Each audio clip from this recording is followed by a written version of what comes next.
प्रथम करी आम गोटे न्यूट्रिशन नेशनल लेवल कॉन्फ्रेंस आम करुचु SCB medical college new auditorium रे एथिरे 300 रु अधिक आमर पीडियाट्रिक डाक्तर माने कोण अनुकोण ओडिशा और ओडिशा बाहर भी आछंती 6-7 जन आमर फैकल्टी बाहर भी आछंती जे कि आजिका डेट रे national figure doctor Praveen Kumar doctor K Elizabeth doctor Raghavendra Singh आउ जड़े होती डॉक्टर प्रीति सिंह आ सहित डॉक्टर कल्पना दत्त आउ डॉक्टर जगदीश चंद्र एभली अनेक जन से बाहर आसी आमर चर्चा चली जे आम ओडिशा रे केमिति आईएमआर एनएमआर एसबू कमेबा से गोटे विस्तृत भाव में चर्चा जे न्यूट्रिशन केमिति आम पिलामानकु दबा आ प्रथम 1000 डेज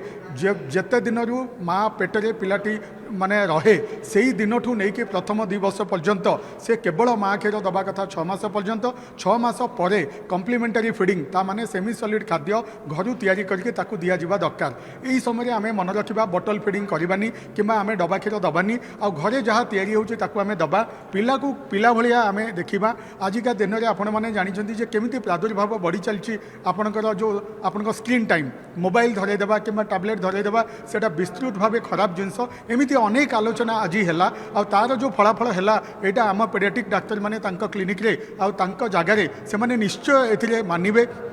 तद्वारा आम गवर्नमेंट ऑफ ओडिशार जो प्रणाली अच्छी ता सहित आम मानिकी चलवा आउ गोटे कथा कहगला जे टीकाकरण जदि सबू टीका आम ठीक समय दबा आउ एबे आपन 14 वर्ष कंप्लीट हेले आपन गवर्नमेंट ऑफ इंडिया तरफ जोटा वर्तमान एचपीवी टीका दि जाऊँगी ताकू नबा तेणु मु कहि 5टी कथा गोटे है प्रॉपर न्यूट्रिशन आम मानिबा आ प्रॉपर जगह आम हाइजीन मेंटेन करवा सबू टीका ता अनुसार दबा आउ केबे भी आम पिला को प्रेसराइज करवानी आउ ताठू आम देखा जे स्क्रीन टाइम रु केमती दूर रोचे जदि आपण पाखे किसी टाइम मिलूँ ताले पिला को टिके बुलेई नियंतु ताकू स्ट्रेस दियंतु नहीं ताले आपण देखिबे आपण सामने पिलाटी भल होई बढ़िबो।